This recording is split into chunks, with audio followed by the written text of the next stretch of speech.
They can never keep me down, I'm going, and if I ever fail, just know I'll Hey go guys, again. Todd Derry here, TD's Fat to Fit, your free online strength and conditioning coach in your pocket. Wanted to go into further detail than what I did in my last video about losing fat and getting the body of your dreams and attaining the six-pack that you've always dreamed of. But, disclaimer time, I'm not a doctor. Cops be pulling up like I'm passing out drugs. Nah. I'm a bodybuilder, not a doctor. Anyways, this is for education and entertainment purposes only. If you have questions, concerns, talk to your doctor or your functional medicine practitioner. So let me get back to it. Strategy on getting a six-pack. So in my world, it's how do you get the body of your dreams and look good naked? And that's something that Mark Sisson, who is a guy, guru that I've always looked up to and listened to whenever he speaks about diet and longevity. He's in his late 60s, early 70s, and he looks like a Greek god. If I could be Mark Sisson when I'm that age with the amount of money he's got, we're doing good. Thank you, Mark, for all that you've done. He changed a lot of my perspective in terms of diet, and once I've gotten older, how to change things. But in terms of what I've been able to do and how I looked, you know, the whole look good naked thing. I was the guy at the beach or at the lake or at the pool who would never take his shirt off, ever, for no reason. Not to save my life. Because, man, if I did, I think cars would be crashing and girls and women would be screaming, running away. I think I heard somebody say, how dare you put your shirt back on? Maybe that was in my head. I don't think so. I was the guy that would shut the light off before I had to walk in front of a mirror. That's a true story. But you know who you are. The guy that won't take his shirt off because you're going to go swimming. I'm fair-skinned. I don't want to get a sunburn. That was me. I used that excuse quite a bit.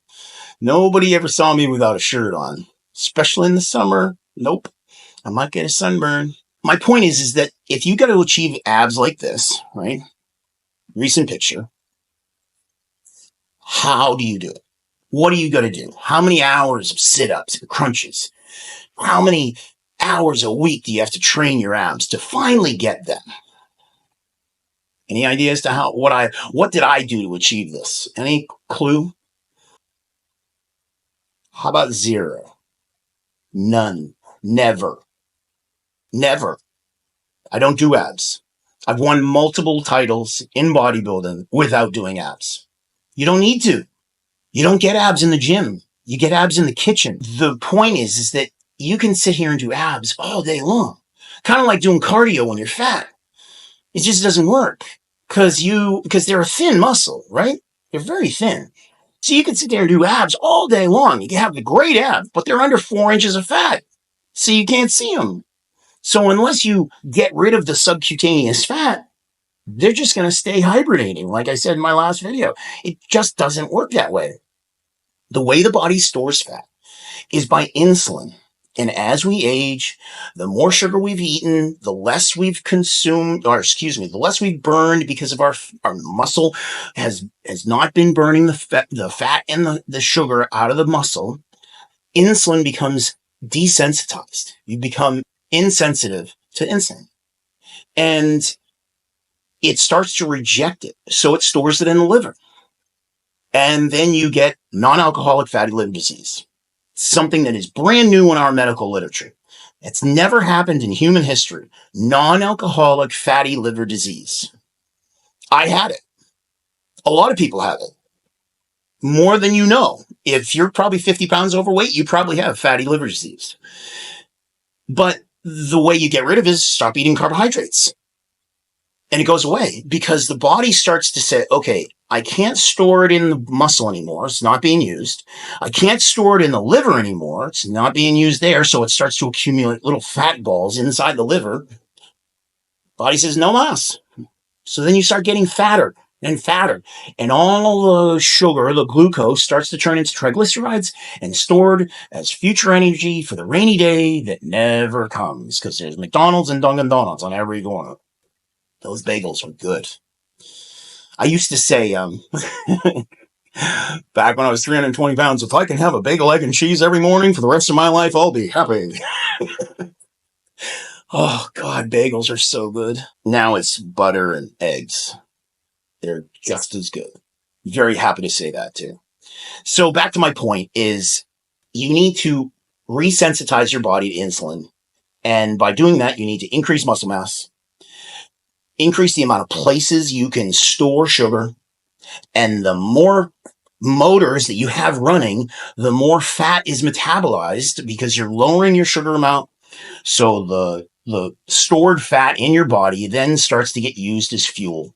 And the more muscles you have, the quicker that happens. So again, diet, kitchen, gym, and work out with intensity. With intensity, what do I mean by that? I do a set, I work out, I'm pretty much out of breath at the end of that set. And when I'm done, I let my breathing calm down. And when my breathing settles down in about a minute to 2 minutes, I don't time it. That's too much work. I'm, breathing heavy after my first set. I stop. I calm down in about a minute, 2 minutes, and I'm on to my next set. I do about 12 to 14 sets per muscle group. I do one muscle group a day. Now, arms is one day, but that's two muscle groups. So shoulders on their own day, chest on their own day, back on its own day, legs on its own day, arms on its own day, and then take a day off. I might take a day off in between, but I'm a big talker because I end up at the gym every day anyways. Shocker, right? But the point is you go in with intensity, you work out for a purpose, you go in there with a goal in mind, whether it's a set amount, whether it's a weight amount, and make it happen. And this is where I'm kind of get preachy. This is all about abs, but it's all about getting the body of your dreams and it reflecting everywhere else in your life. Because when you're happy with the body that you have, it affects you mentally and physically and your health. And it just exudes from you because your positivity comes out and it can affect your professional life, your family life, because you're happier in everything you do because you've attained some goals and you're finally at a place where you're happy with what you look like. I can't stress that enough. It's an amazing feeling to finally be content with the body that I thought I was the fat guy for the rest of my life. I'm genetically different. Just am heavy, big boned. Nah, it's because I ate too much sugar. And when I stopped eating sugar, the fat came off. And now people say, oh, you must have always been thin or lean. Nah, no. Made fun of as a kid, chubby as a kid, just, I eat carbs, I get fat. That's what happens. So my point is, let the miracle happen. Stop eating carbohydrates. Work out hard. Work out with intensity. Challenge yourself every day. Try to do things that you're uncomfortable with, whether it's a weight, whether it's amount of reps. Do things that are uncomfortable in the gym and see how quick your body responds. And in my situation, I was able to undo 20 years of neglect and stress and bad choices in 14 months. And I was back to my body and my dreams. Like, what? That's crazy. The body can do that. And you can too. I'm no different than anybody else. Make it happen and see how it affects your life in so many good ways. And in my world, I get up every day and I thank God I have another day to breathe and another day to improve today than I did yesterday. And tomorrow I'll do it again if given the chance, God willing.